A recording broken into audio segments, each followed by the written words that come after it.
A ver, el año económico está cerrando con pues, una mezcolanza de buenas, regulares y malas noticias. La buena noticia, el Producto Interno Bruto aparentemente va a crecer mucho más de lo que se estimaba todavía hasta hace pocos meses.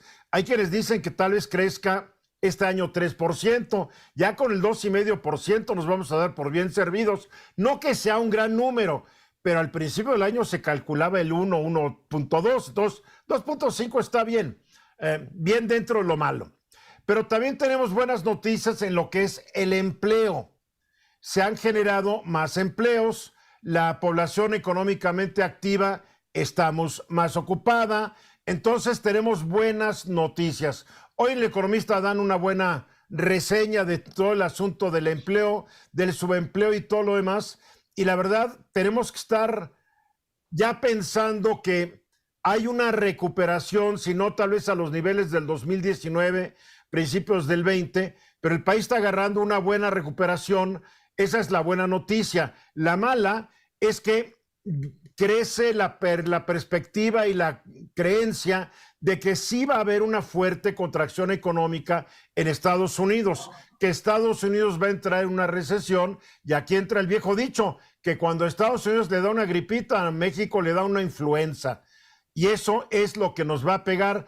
Todavía la gobernadora del Banco de México dice, no, no hay problema, todo está bien. No, puede ser un año muy difícil el 2023. Otra vez el cálculo de crecimiento para el 2023 está sobre el 1%. Luis Miguel, buenas y malas y regulares noticias. Sí, empiezo con la postal esta que dabas del mercado laboral. La mejor noticia es que tenemos una tasa de desempleo bajísima, 2.85. De desocupación, yo diría, ¿no? Sí, y hay que decir, siempre que hablamos de desempleo en México, hay que ponerlo, literalmente hay que tomarlo un poco con agua y con 2 cucharadas de sal, porque mucho del desempleo en México no se produce porque lo que tenemos es empleo en condiciones muy deplorables, muy Terribles. tristes. Hay una estadística oficial que también se produce a la que normalmente le ponemos poca atención, y es la de la tasa de empleo en condiciones críticas. Esa es terrible. Y es terrible la cantidad de mexicanos que están en esa. 1 de cada 5 personas aproximadamente está ahí. ¿Qué quiere decir empleo en condiciones críticas? Gente que quisiera trabajar más y no puede, gente que trabaja 48 horas a la semana y no le alcanza. Literalmente, yo pienso que el dato más terrible de pobreza en cualquier país, y en particular en México, es gente que trabajando 6 días a la semana, teniendo un empleo completo, no alcanza para dejar de ser pobre. O Es sea, terrible, es terrible. Aquí el último dato es ya el 29.9%, o sea, son 3 de cada 10. Y el problema es que también 55 de cada 100 está en la economía informal. No es capaz de crear más empleos formales la economía mexicana. el reto es empleos de calidad. Quiere decir formal, quiere decir con prestaciones, quiere decir con buenos salarios. Y si nos ponemos exigentes, empleo en donde la gente tenga un trato digno. Hay veces se tiene prestaciones y uno está acosado por un jefe que es un patán, por poner toda esta parte que se ha tratado de corregir, pero en la que estamos a medio camino. Es un año importante en lo laboral porque se votó esta iniciativa de empleo digno, digo, de vacaciones dignas. Está bien, está bien. A mí me parece que es extraordinario. Mejoró el salario mínimo. Hubo algunos temas con Estados Unidos en relación a derechos sindicales de los trabajadores que también empiezas a sentar precedente. Entonces yo diría es un buen año en lo laboral, pero seguimos siendo un país subdesarrollado por la forma en que funciona nuestro mercado laboral. 66.6 de cada 100 trabajadores ganan hasta 2 salarios mínimos. Y esto no se va a arreglar hasta que algún día, el país esté creciendo a niveles del 5 o 6% anual. Mientras sigamos a este 2%, esta va a ser lo de siempre. Es terrible, es una situación heredada, también vamos a decirlo, porque esto ha sido crónico en la historia de este país. Guillermo.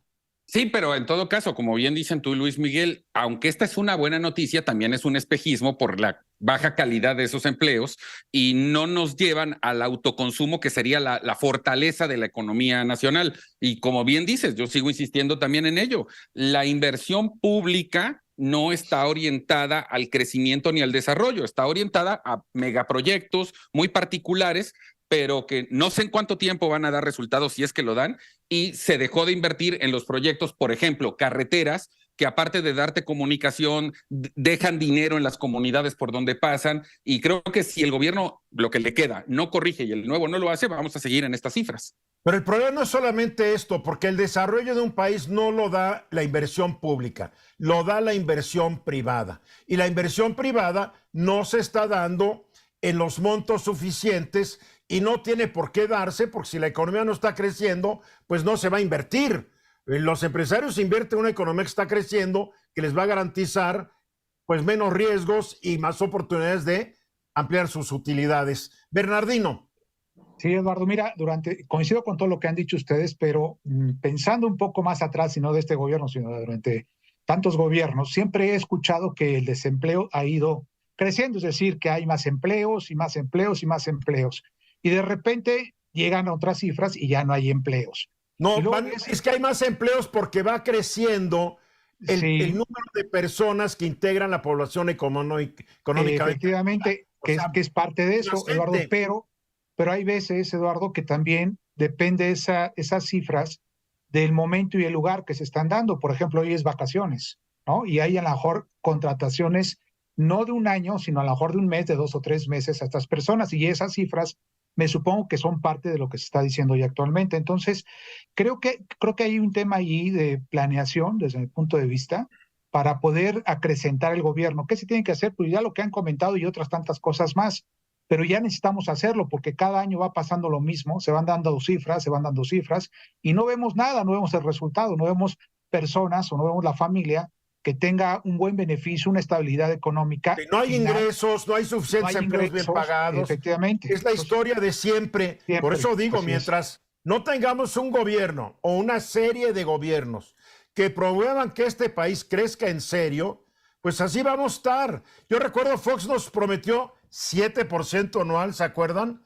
Sí. El promedio de su sexenio fue el 2%. Después Calderón nos prometió el 5%. Después Peña Nieto nos prometió el 4%. López Obrador nos prometió el 5%. Todos nos han fallado, Luis Miguel. Todos nos han quedado mal. Creo que una parte está en la cancha del gobierno, pero yo diría también necesitamos otro tipo de empresarios. Uno lo ve muy claramente en el sector turismo, que genera muchísimo empleo, pero que también genera condiciones muy duras para los trabajadores.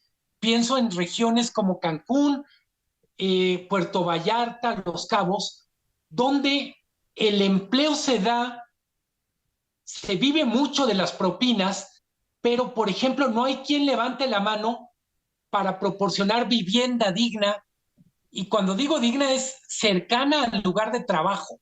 Claro, no tener que cruzar la ciudad en una micro, en un transporte todo estartalado, que los funcionarios no usarían ni locos. Pero en fin, así está el país. Por eso, buenas noticias, regulares noticias, malas noticias. El año que entra es una mala noticia, ¿eh? Ya tendremos mucho tiempo para poder seguir hablando y discutiendo sobre ese tema. Ya faltan poquitos días para que estemos en el 2023 y desde la primera semana vamos a tener que estar hablando de estos temas que la verdad me gustaría ser más festivo y decir vamos a todo meter, pero en este programa no nos pagan por ser optimistas ni por ser pesimistas, nos pagan por ser realistas. Es la idea de todo el asunto.